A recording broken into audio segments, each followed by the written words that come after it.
আচ্ছা দেখো, তাহলে চৌম্বক পদার্থ কাকে বলে এটা অবশ্যই অবশ্যই মুখস্থ করবা। তোমাদের এই চ্যাপ্টারে যে যে টপিক আছে, টপিকের নামের মধ্যে আমরা চৌম্বক দেখছি না, তাহলে যেসব টপিকের নাম অনুযায়ী থাকবে ওই ওই সংজ্ঞাগুলো অবশ্যই শিখে ফেলবা। যেমন আমি বলতেছি আরও কয়েকটা, স্থির বিদ্যুৎ, চলবিদ্যুৎ, পরিবাহী পদার্থ কাকে বলে, অপরিবাহী পদার্থ কাকে বলে, হ্যাঁ এগুলা। তারপর অর্ধপরিবাহী পদার্থ কখন হচ্ছে তোমার পরিবাহীর মতো আচরণ করবে, কখন অপরিবাহীর মতো আচরণ করবে, এগুলোও দেখবা। আচ্ছা আগে দেখি চৌম্বক পদার্থ কাকে বলে। এটা হচ্ছে তোমার 1 মার্কসের জন্য 1 লাইনেই কমপ্লিট করে দেওয়া যাবে, এটা তো মুখস্থই করবা। যেসব পদার্থকে চৌম্বক আকর্ষণ করে সেই সকল পদার্থকে আমরা কি বলবো, চৌম্বক পদার্থ। ইজি সংজ্ঞা। এরপর দেখো অর্ধপরিবাহীর বৈশিষ্ট্য কি। আমরা পড়ছিলাম না যে অর্ধপরিবাহী কখনো পরিবাহীর মতো আচরণ করে, কখনো আবার অপরিবাহীর মতো আচরণ করে, এটা আমরা পড়ছিলাম না? তো এটা কখন হচ্ছে পরিবাহীর মতো আচরণ করবে, তখন যখন আমরা তাপমাত্রা বাড়াই দিব। হ্যাঁ, তাহলে কি তাপমাত্রা বৃদ্ধি করলে এই অর্ধপরিবাহীটা কিসের মতো আচরণ করবে, পরিবাহীর মতো আচরণ করবে। আর যখন তাপমাত্রা কমাই দিব অর্থাৎ হ্রাস করব, তাপমাত্রা কমাই দিলে তখন এটা কিসের মতো আচরণ করবে, অপরিবাহী। আর হ্যাঁ অপরিবাহী। পরিবাহী জিনিসটা কি, পরিবাহী হচ্ছে যেখানে ইলেকট্রন খুব সহজে যাওয়া আসা করতে পারে। হ্যাঁ, আর অপরিবাহী মানে কি, অপরিবাহীর মধ্যে হচ্ছে ইলেকট্রন যাওয়া আসা করতে পারে না। আর তাহলে আমরা বুঝলাম যে অপরিবাহীর বৈশিষ্ট্য কি, এটা কখনো পরিবাহীর মতো আচরণ করে, কখনো কি অপরিবাহীর মতো আচরণ করে। এটা বুঝাইতে পারলেই কি তুমি 2 পেয়ে যাবা। তাপমাত্রা বাড়াই দিলে কি হবে, পরিবাহীর মতো আচরণ করবে অর্ধপরিবাহী, আর কমাই দিলে কি হবে, অপরিবাহীর মতো আচরণ করবে। শেষ। এরপর হচ্ছে তোমার উদ্দীপকের ঘটনার ব্যাখ্যা। এটার উদ্দীপকটা কি ছিল, কোন ঘটনা ছিল এটা তো জানি না। আচ্ছা উদ্দীপকে কি চিত্র ছিল?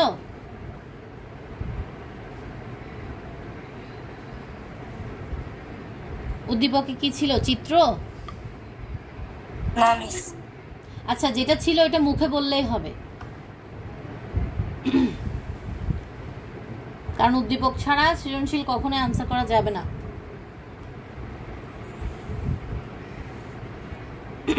উদ্দীপকে কি ছিল, উদ্দীপকটা মুখে বলো তাহলে হবে। 5 নম্বরটা মুখে বলো। পেন্সিল কে চুম্বকের এটা ইয়া ছিল মিস, ছবি তুলে পাঠাই মিস।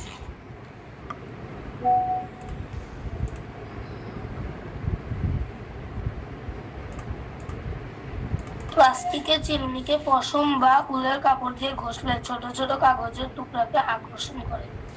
আচ্ছা তাহলে দেখো আমাদের উদ্দীপক এটাই যে কি, একটা প্লাস্টিকের চিরুনি, সেখানে কি আমরা উলের কাপড় দিয়ে এটাকে ঘষছি। হ্যাঁ, উলের কাপড় দিয়ে ঘষছি, তাহলে কি চিরুনিটা আমাদের ঋণাত্মক আধানযুক্ত হয়ে যাবে না, অর্থাৎ নেগেটিভ হয়ে যাবে। যাই হোক, বলছে কি চিরুনিকে উলের কাপড় দিয়ে ঘষতে বলছে না? হ্যাঁ বলো মিস। কালকে আমাদের সেকশনে 3য় অধ্যায়ের উপরে বিজ্ঞান এক্সাম নেবে। 3য় অধ্যায়? জি মিস। তোমাদের 24 তারিখ কি নেবে এটা না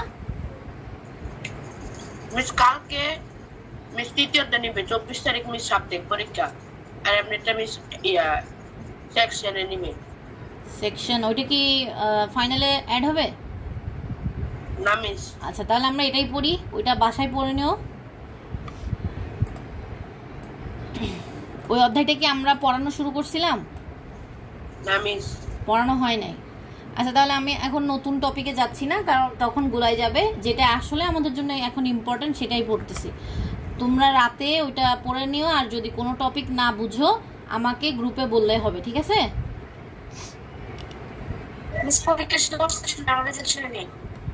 আচ্ছা আচ্ছা তাহলে দেখো এটা আমি বলতেছি, তাহলে উদ্দীপকটা আবার বলো তো একটু তুষার। আচ্ছা আমি উদ্দীপকেই যাচ্ছি। উদ্দীপকটা ছিল প্লাস্টিকের চিরুনিকে পশম বা উলের কাপড় দিয়ে ঘষলে ছোট ছোট কাগজের টুকরাগুলোকে কি করে, আকর্ষণ করে। তাহলে অর্থাৎ যখন আমরা প্লাস্টিকের চিরুনিটা ঘষবো তখন ওই চিরুনিটা যদি আমি কাগজের টুকরার সাথে লাগাই, এই যে কাগজের টুকরা, তখন এটা কি আকর্ষণ করবে না কাগজের টুকরাটাকে? ধরো এটা আমরা একটা কাপড় দিয়ে ঘষছি, পশমি কাপড়, তো ওই কাপড়টা কি করবে, যখন চিরুনিটার সাথে ঘষবো তখন এই কাগজগুলোকে এই চিরুনিটা আকর্ষণ করবে, কাপড়টা না, চিরুনিটা। এটাই আমাদেরকে উদ্দীপকে বলে দিচ্ছে। এখন গ নাম্বারের প্রশ্ন কি বলছে, যে আগে প্রথমে প্রশ্ন পড়বা, এরপর উদ্দীপকে যাবা। তাহলে প্রশ্নতে বলছে উদ্দীপকের ঘটনার ব্যাখ্যা করো। এটা এই ঘটনাটা কিসের বলো তো? এটা স্থির বিদ্যুতের ঘটনা একটা। মূলত আমরা স্থির বিদ্যুৎ বলতে কি বুঝি আর চল বিদ্যুৎ কি বুঝি? স্থির বিদ্যুৎ হচ্ছে যে বিদ্যুৎটা কিছুক্ষণের জন্য থাকবে, তোমরা টাচ করলে ওই বিদ্যুৎটা আবার চলে যাবে। যেমন কি আমরা চিরুনিটা যখন উলের কাপড় দিয়ে ঘষবো, দেখবো যে কি অবশ্যই সেখানে কিছুক্ষণের জন্য বিদ্যুৎটা থাকবে, কিন্তু যখন আমরা ওই চিরুনিটা টাচ করব দেখবা সেখানে আর কি কোনো ধরনের বিদ্যুৎ কাজ করতেছে না। তাহলে এসব কিছুক্ষণের জন্য যে বিদ্যুৎগুলো উৎপন্ন হয় সেগুলোকে আমরা কি বলে থাকি? স্থির বিদ্যুৎ। আর চলবিদ্যুৎ কোনগুলো? যেটা কি চলমান থাকে, বুঝছো, মানে যেটা কি প্রবাহিত হতে থাকে। তো এখন বলছে উদ্দীপকের ঘটনাটা ব্যাখ্যা করো। উদ্দীপকের ঘটনাটা মূলত কি হচ্ছে, আমরা কি বুঝতেছি? এটা যখন আমরা ঘর্ষণ করতেছি কাপড়টা দ্বারা চিরুনিটাকে যখন ঘষতেছি, তখন মূলত কি হচ্ছে? তখন এখানে আধানের উৎপত্তি হচ্ছে না চিরুনিটাতে? ঋণাত্মক আধানের উৎপত্তি হচ্ছে। ধরো আমি কি বলছিলাম, একটা পরমাণুর কেন্দ্রে কি থাকে? প্লাস, অর্থাৎ প্রোটন থাকে না, প্রোটন এবং নিউট্রন। আর পরমাণুর চারিদিকে কি থাকে? ইলেকট্রন থাকে, যেটার মান কি? ঋণাত্মক। আচ্ছা তনিম, আমি লাস্টে তৃতীয় অধ্যায়ের কিছু বলে দিব, সামারি মানে করে দেবো, সামার আপ করে দেবো তৃতীয় অধ্যায়, ঠিক আছে? আচ্ছা দেখো, তাহলে একটা পরমাণুর মাঝখানে থাকে প্রোটন নিউট্রন, যেটার চার্জ, প্রোটনের চার্জ প্লাস, আর তোমার নিউক্লিয়াস, এটাকে তো নিউক্লিয়াস বলে, মাঝখানেরটাকে প্রোটন এবং নিউট্রন মিলে নিউক্লিয়াস তৈরি হয়, এগুলো তো জানো। আর পরমাণুর চারদিকে যেটা থাকে সেটা হচ্ছে ইলেকট্রন, যেটার চার্জ কি? ঋণাত্মক। তাহলে আমি বলছিলাম না এই প্রশ্নটা শিখতে যে পরমাণু কেন আধান নিরপেক্ষ? বলো তো কেউ একজন, কেন আধান নিরপেক্ষ? বলো। পরমাণুতে মোট চার্জ থাকে না। তনিম বলো তো। পরমাণুতে যে কয়েকটি প্রোটন থাকে সেই কয়েকটি ইলেকট্রন থাকে, পরমাণুতে মোট চার্জ থাকে না, মোট চার্জ শূন্য হয়ে যায়। কারণ কি, ধরো +2 প্রোটন -2 ইলেকট্রন, তাহলে কি আলটিমেট আনসার কত আসে? 0। তাহলে কি কোনো ধরনের চার্জ থাকবে? থাকবে না। এখন ব্যাপারটা কি ঘটতেছে, আমি যদি ধরো একটা পরমাণুকে আরেকটা পরমাণুতে ঘষি, ধরো এটা একটা কাপড়, এটা একটা চিরুনি, হ্যাঁ, দুই পরমাণু না, তো এদেরকে ঘষলে কি হবে? এদেরকে ঘষার পরে এই জায়গায় পশমি কাপড় দিয়ে যখন ঘষবো তখন এই জায়গায় ঋণাত্মক চার্জের উৎপত্তি হবে, অর্থাৎ এই কাপড় থেকে চার্জগুলা চিরুনিতে চলে আসবে, বুঝছো? ঘষার ফলে কি হবে? চিরুনির মধ্যে চার্জের উৎপত্তি ঘটবে, বুঝছো? এই কারণেই কি ওই চার্জ দিয়েই তো ও কাগজকে আকর্ষণ করে না। তাহলে এটাই প্রশ্ন জিজ্ঞেস করছে যে উদ্দীপকে আসলে কি ঘটনা ঘটছে সেটা ব্যাখ্যা করো। তাহলে কি ঘটনা ঘটছে? এই যে আমরা পশমি কাপড় দিয়ে চিরুনিটাকে ঘষলাম, সেখানে আধানের উৎপত্তি হয়েছে না? আলামিন, আপন, মাহিদ, তোমরা বুঝতেছো? আচ্ছা, তাহলে আধানের উৎপত্তি হয়েছে কিভাবে বুঝলাম? এই যে পশমি কাপড় দিয়ে আমরা যখন চিরুনিটাকে ঘষলাম তখন এই চিরুনির মধ্যে কি চলে আসছে? পশমি কাপড় থেকে ঘষার ফলে আধান চলে আসছে। হ্যাঁ, মূলত এই যে আসছে আধানগুলা, কি আধান আসছে এবং কিভাবে আসছে এটাই আমাদেরকে ব্যাখ্যা করতে বলছে। তাহলে প্রথম গতে যেটা বলবে তোমার, ওইটার জন্য প্রথমেই আনসার করতে হবে ঘটনাটা কি, এরপর তুমি ব্যাখ্যা করবা। গতে কয় মার্কস থাকে? 3 মার্কস থাকে। মনে রাখবা যেটাতে যত মার্কস সেটাতে তত প্যারা লিখলে নাম্বার পাবা। যেমন এটা হচ্ছে তোমার খ নাম্বারে, বিজ্ঞানে হচ্ছে তোমার খ নাম্বারে, জাস্ট ওদেরকে বুঝাতে পারলে তুমি নাম্বার পেয়ে যাবে। আর কতে তো মানে রাইট লিখলেই ফুল মার্কস পাওয়া যায়। আর গতে যখন তুমি এক লাইনে একটা উত্তর করে দিবে, এটার জন্য অবশ্যই তোমাকে 1 মার্কস দিবে। যেমন ওরা বলছে যে উদ্দীপকের ঘটনাটা ব্যাখ্যা করো। আসলে উদ্দীপকে কি ঘটনা ঘটছে আগে ওইটা লিখবা। কি ঘটছে? আধানের উৎপত্তি হয়েছে না? আধান উৎপন্ন হয়েছে না চিরুনিতে? চার্জ উৎপন্ন হয়েছে না, ওই চার্জ দিয়েই তো সে কি করে, কাগজকে আকর্ষণ করে, বুঝছো? তো আগে ওদেরকে দেখাতে হবে যে কি আধান উৎপন্ন হয়েছে। আচ্ছা, এটা বলে দিলা। এরপর তোমাকে কিভাবে উৎপন্ন হয়েছে, কেন উৎপন্ন হয়েছে ওইটা ব্যাখ্যা করতে হবে। দেখো, প্লাস্টিকের চিরুনিটিকে পশম বা উলের কাপড় দিয়ে ঘষলে বৈদ্যুতিক চার্জের বা আধানের ঘটনাটা প্রত্যক্ষ করা যায়। মানে কি, যখন আমরা ঘষবো তখন ওখানে যে বৈদ্যুতিক চার্জ আছে বা আধান আছে, এটা প্রত্যক্ষ না লিখে লিখবা যে কি ওই সময় আধানের ঘটনাটা দেখা যায়, বুঝছো? দেখা যায়। এরপর দেখো, পশম বা উলের কাপড় দিয়ে ঘষার ফলে উক্ত কাপড় বা চিরুনিতে কি হয়, ইলেকট্রন চলে আসে। বললাম না যে এখানে চিরুনিতে তোমার নেগেটিভ চার্জ চলে আসে। মানে কি, ওই যে পশমি কাপড়টা আছে না, পশমি কাপড়টা থেকে তোমার ইলেকট্রন কোথায় চলে যায়, চিরুনিতে চলে যায়। আচ্ছা, আরও একটা জিনিস মনে রাখবা, যখন আমরা দুইটা জিনিস ঘষবো, ধরো এটা একটা পদার্থ, এটা একটা পদার্থ, যখন দুইটা জিনিস ঘষবো তখন কি হবে, ঘষার ফলে প্রোটনের প্রবাহ হবে না ইলেকট্রনের প্রবাহ হবে, বলো তো? দুইটা জিনিস ঘষার ফলে কার প্রবাহ হবে, ইলেকট্রন না প্রোটন? প্রোটন। শিওর? সবাই শিওর?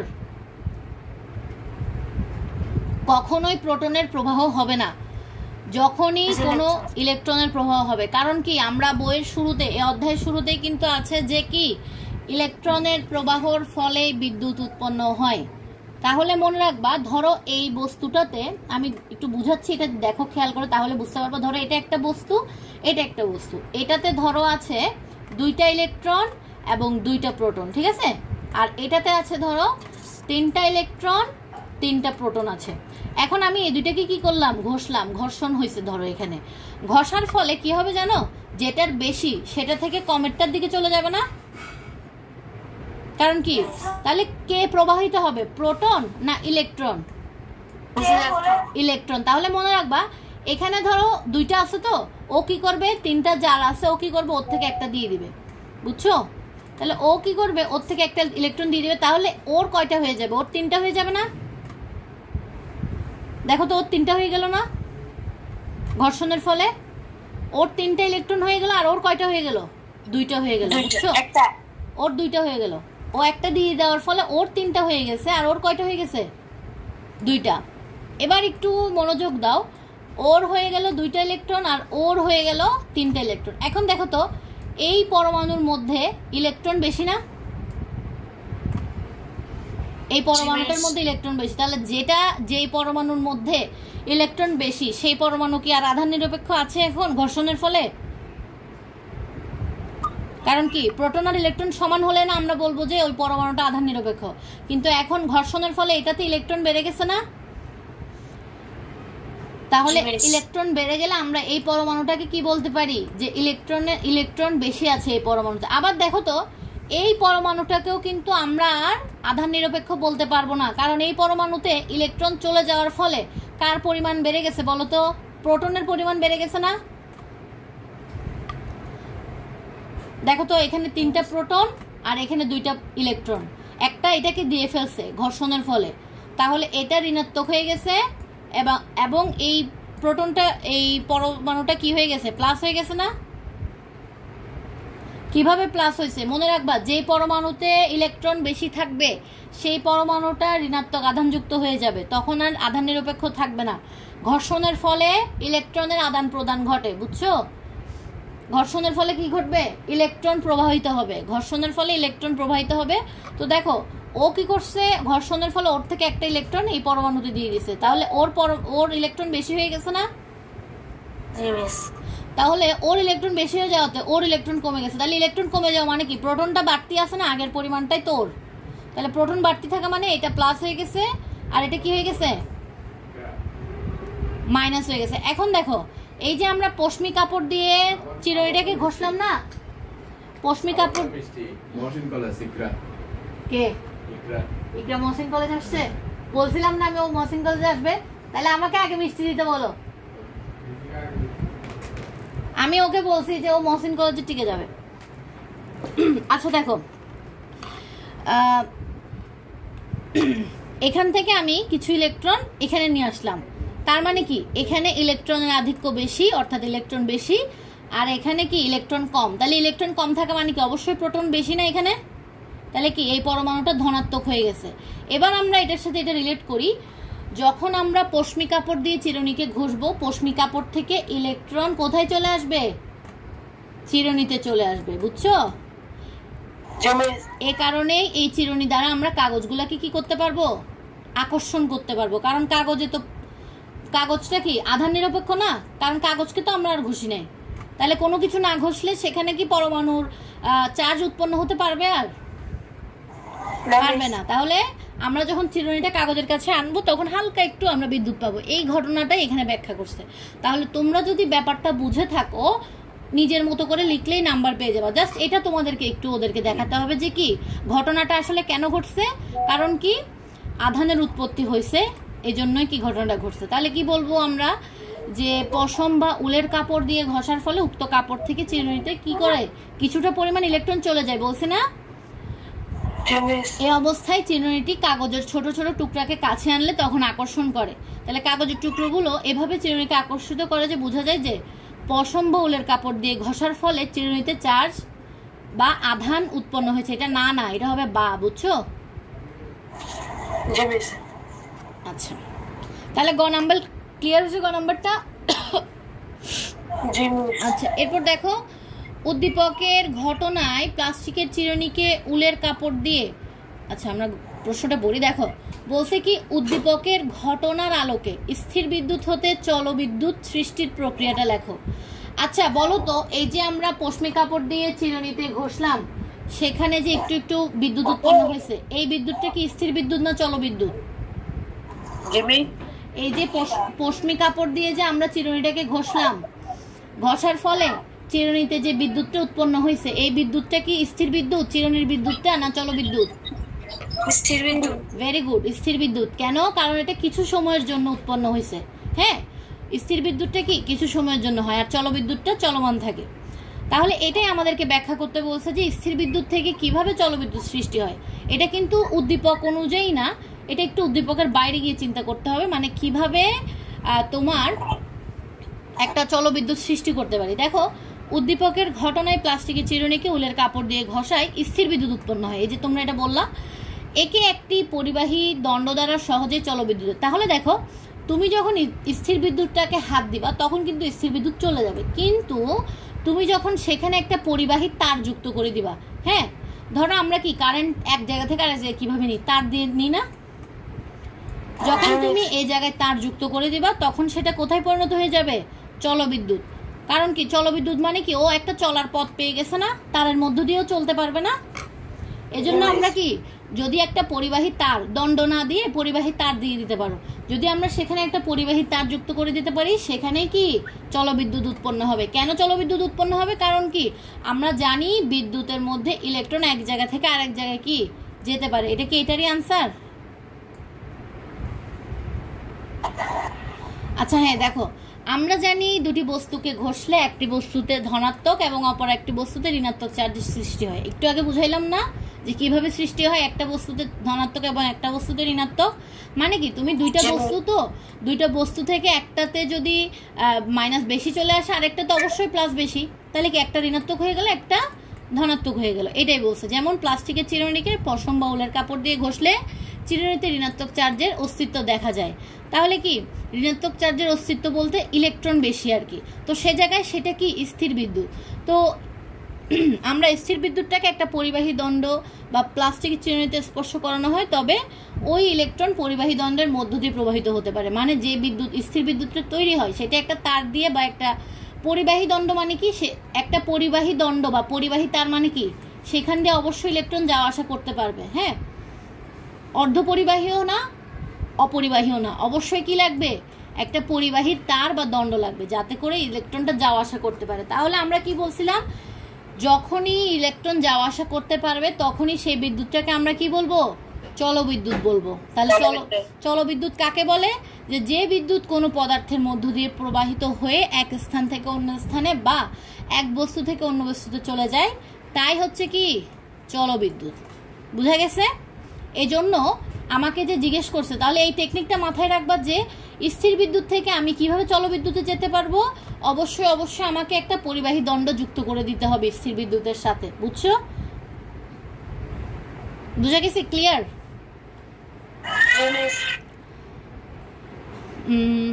আচ্ছা, এটার আনসার কি দিছিলা আপন? আচ্ছা, এটার আনসার নাই বলছো না? আচ্ছা দেখো, এখানে বলছে, একটু দাঁড়াও আমি ভিডিও আরেকটা অন করি।